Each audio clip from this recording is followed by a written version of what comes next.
Au nom de Dieu, bienvenue sur ma chaîne YouTube. Que la paix soit sur vous, mes frères et sœurs en Dieu. Que Dieu vous bénisse et vous guide, nous accorde son pardon ainsi que sa miséricorde. Je suis l'auteur du livre Mes rêves et visions. Je vais vous raconter l'un de mes rêves pieux. Celui-ci me tient à cœur, car cela a été pour moi une révélation et le début d'une relation intime avec Dieu. Je devenais pour Dieu quelqu'un d'important, pour lui en tous les cas. C'est ce que j'ai ressenti au début de ma mission, d'une alliance importante. Et c'est pour cela que j'ai surnommé l'alliance. Et écoutez comme cela a commencé pour moi. L'alliance, le rêve que je vais vous raconter aujourd'hui, était pour moi gratifiant. Encore une fois, juste avant de me réveiller, j'eus une vision en état d'éveil. La voix de mes anges me dit « Aujourd'hui, Dieu va faire une alliance avec toi et te donner un nouveau nom. Tu te prénommeras Badra. Sais-tu ce que cela signifie ?» Je lui répondis que non. Alors me dit-il « À ton réveil, tu iras chercher la signification de ton prénom. » Je me suis réveillée aussitôt avec l'envie de découvrir la signification de ce si joli prénom. Que voulait-il dire et que représentait-il pour Dieu? Je trouve que Badra est un prénom arabe, synonyme de la pleine lune, et qu'il voulait dire lumineuse, perfection du Créateur. Il a été donné au prophète Mohammed, paix sur lui, à Médine, Badrou, le lumineux, car son visage était aussi lumineux que la pleine lune. Quel honneur pour moi de porter cet illustre prénom pour représenter, je pense, le prophète Mohammed. En portant son joli prénom, puisse Dieu me rendre aussi lumineuse qu'il l'a été. Un poème a été écrit en son honneur. Je vais vous le conter bien sûr, en citant son joli surnom, Badrou. La pleine lune s'est levée sur nous, depuis la vallée de Warda. Et c'est une obligation sur nous que de démontrer la gratitude pour tout appel à Dieu.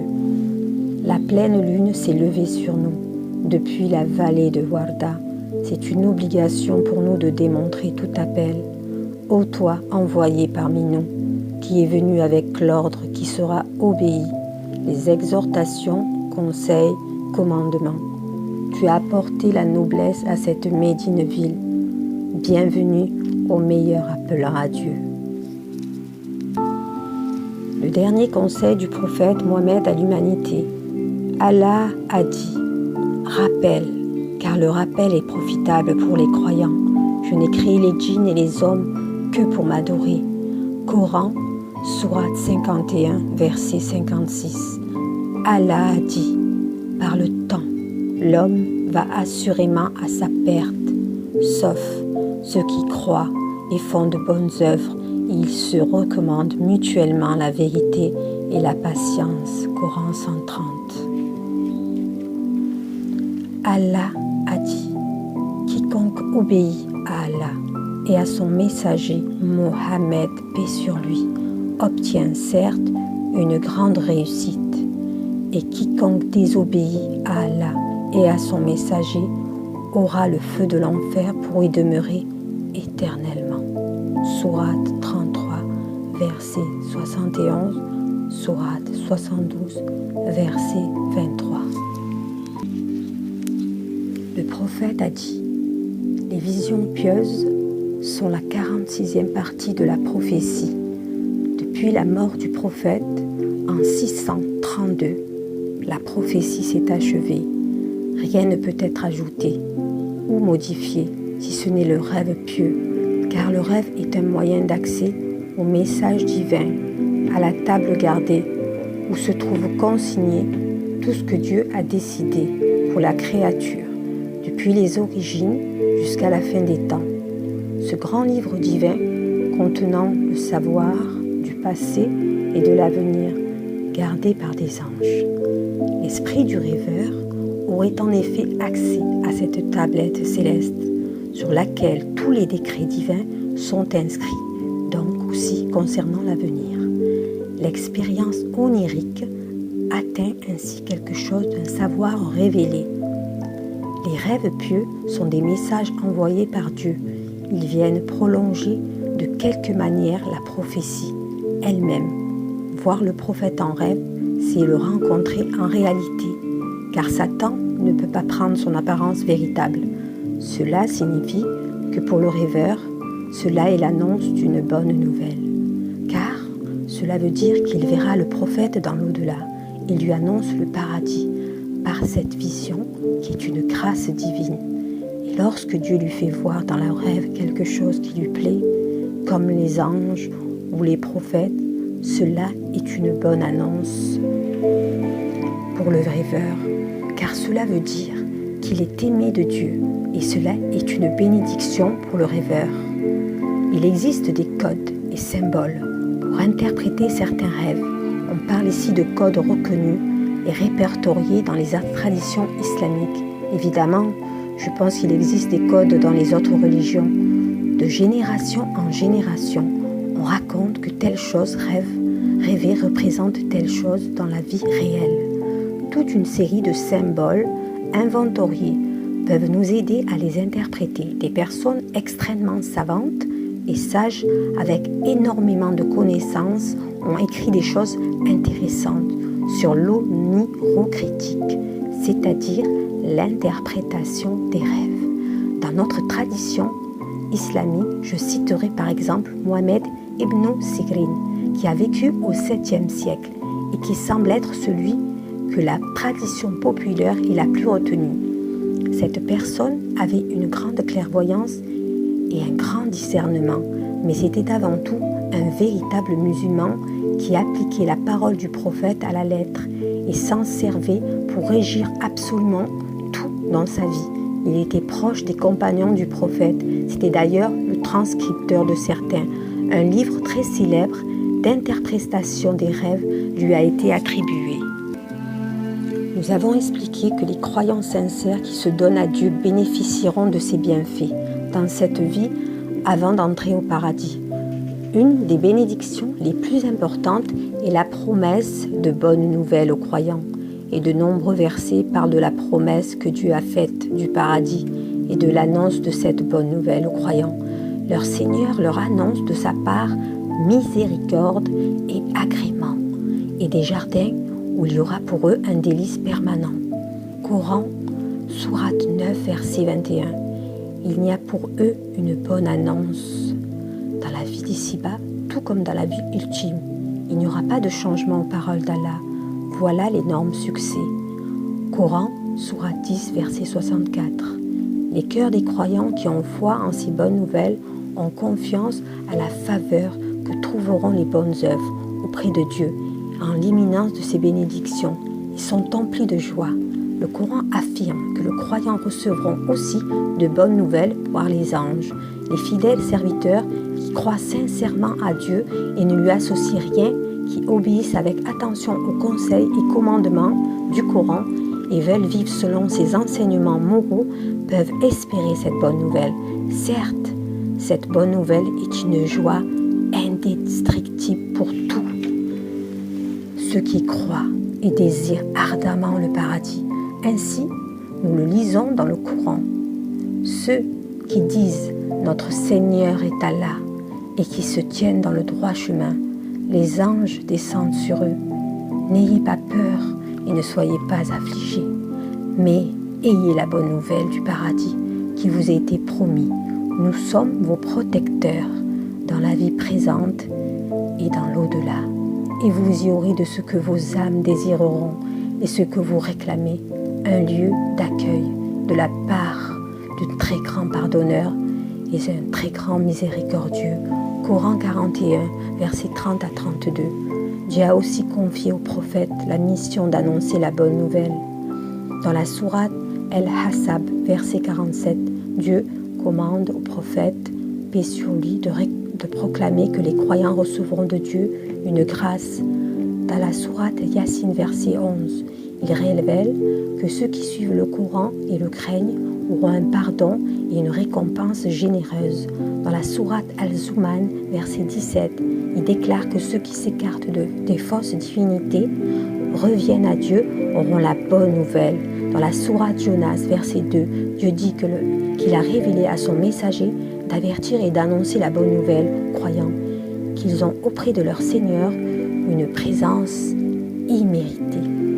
Quand nous regardons les caractéristiques communes des croyants, celles décrites dans les versets ci-dessous, annonçons la bonne nouvelle du paradis.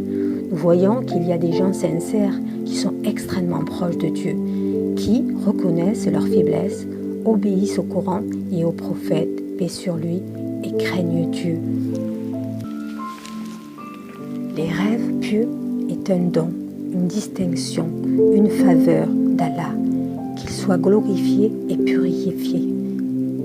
Et-il ne fait aucun doute que les visions pieuses et véridiques sont des messages d'Allah, qui sont quoi glorifiés et purifiés. Dieu donne la capacité à celui qui rêve des songes pieux de les comprendre pour lui faire parvenir des messages, contenir un bienfait, une bonne nouvelle, un ordre, une directive ou un avertissement.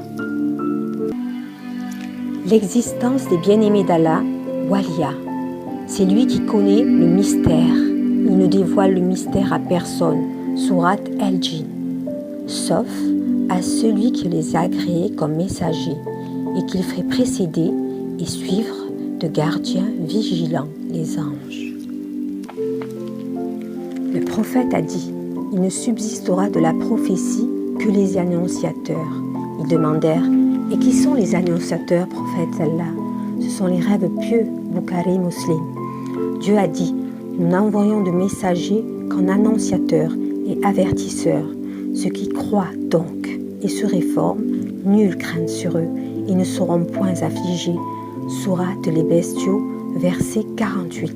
Quiconque obéit à Allah et aux messagers, ceux-là seront avec ceux qu'Allah a comblés de ses bienfaits, les prophètes, des véridiques, des martyrs et les vertueux. Et quels compagnons que ceux-là? Sourate 4, verset 69. Et pour ceux qu'Allah a comblés de faveur et qui a une grâce est donnée, les anges descendent sur eux. Quel grand honneur et quel privilège. Le verset 12, ceux qui disent notre Seigneur est Allah, qui se tiennent dans le droit chemin, les anges descendent sur eux. N'ayez pas peur et ne soyez pas affligés, mais ayez la bonne nouvelle du paradis qui vous a été promis. Sourate 41, fusil à verset 30. Sourate la consultation. Il n'a pas donné à un mortel qu'Allah lui parle autrement que par révélation ou de dernière un voile, et qu'il lui envoie un message ange qui révèle par sa permission ce qu'Allah veut. Il est sublime message. Sourate Fatar, versets 8 à 10. Nous t'avons envoyé en tant que témoin annonciateur de la bonne nouvelle et avertisseur pour que vous croyiez en Allah et en son messager, que vous l'honoriez et le reconnaissiez, sa divinité, et le glorifiez matin et soir. Al-Ghuraba, l'étranger, l'islam redeviendra étrange comme elle l'a débuté. Annonce la bonne nouvelle. Dans la section précédente, nous avons expliqué que les croyants sincères qui se donnent à Dieu bénéficieront de ses bienfaits dans cette vie avant d'entrer au paradis. Une bénédiction les plus importantes est la promesse de la bonne nouvelle aux croyants. Ce hadith est authentique. Le prophète, paix sur lui, aurait dit « Ils sont un petit groupe de gens pieux vivant parmi une population pervertie, corrompue. » Ce qui est visé, c'est de montrer que les étrangers, Al-Ghuraba, sont les gens de la droiture. Cela signifie qu'ils auront le paradis promis et le bonheur éternel. Ceux qui se préservent et se rectifient quand les gens se pervertissent, quand les mœurs se sont corrompues, quand le mal se propage et que les gens de bien se font rares. Ceux qui se maintiennent sur la vérité, dans la droiture et de la religion d'Allah, unifiant Allah, lui vouant un culte pur, constant dans l'application de leurs actes d'adoration, tels la prière, le zakat, l'aumône, le jeûne et le pèlerinage. et le reste des choses de la religion. Ceux-là sont les étrangers, Al-Ghuraba, ceux donc Allah dit à leur sujet, ainsi qu'à ceux qui leur ressemblent. Dieu dit, ceux qui disent notre Seigneur est Allah et se tiennent dans le droit chemin, les anges descendent sur eux en leur disant, n'ayez pas peur et ne soyez pas affligés, mais ayez la bonne nouvelle qui vous a été promise. Nous sommes vos protecteurs dans la vie présente et dans l'au-delà, et vous y aurez ce que vos âmes désireront et ce que vous réclamez, un lieu d'accueil de la part de votre Seigneur et un grand pardonneur. Et pour finir, je vous retracerai que dans la Bible, il est aussi annoncé. Dieu dit dans la Bible, « Et moi, sur mes serviteurs et servantes, je répandrai de mon Esprit Saint, et je ferai paraître des prodiges là-haut dans le ciel et dans les signes sur la terre. » Matthieu chapitre 24, verset 21. Car alors la détresse sera si grande qu'il n'y aura eu point de pareil depuis le commencement du monde jusqu'à présent, et qu'il y en aura de pareil à la fin des temps. La Bible, acte 2. Dans les derniers jours, Dieu dit, « Je répandrai de mon esprit sur toute chair. Vos fils et vos filles prophétiseront. Vos jeunes gens auront des visions, et vos vieillards auront des songes. Oui, sur mes serviteurs et sur mes servantes, je répandrai de mon esprit, et ils prophétiseront. » La Bible Job, chapitre 33, versets 14 à 15. Et pourtant Dieu nous parle tantôt d'une manière, puis tantôt d'une autre, mais l'on n'y prend pas garde. Il parle par des songes et des visions nocturnes, quand un profond sommeil accable les humains endormis sur leur couche.